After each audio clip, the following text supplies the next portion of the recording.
جانور کو ذبح کرنے کے آداب اور دعا بھی ساتھ میں۔ ذبح کرنے کے آداب یہ ہے: نمبر 1، چھری اچھی طرح تیز کر لے۔ نمبر 2، ایک جانور کے سامنے دوسرے جانور کو ذبح نہ کرے۔ نمبر 3، قربانی کی نیت صرف دل سے کر لینا کافی ہے، یعنی زبان سے ضروری نہیں ہے، دل سے کر لے تو یہ کافی ہے۔ نمبر 4، ذبح کرتے وقت جانور کو قبلہ رخ لٹائے۔ نمبر 5، قربانی کا جانور اپنے ہاتھ سے ذبح کرے۔ اگر خود نہ کر سکتے ہو تو کم از کم وہاں کھڑے ضرور ہو۔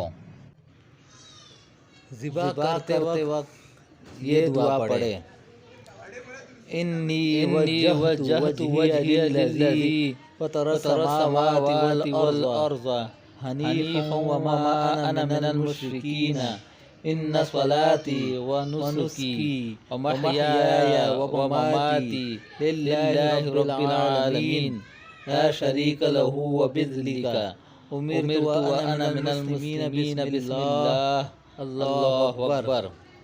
ذبح کرنے کے بعد یہ دعا پڑھے: اللہم تقبلہ منی کما تقبلت من حبیبک محمد وخلیلک ابراہیم علیہ الصلاۃ والسلام۔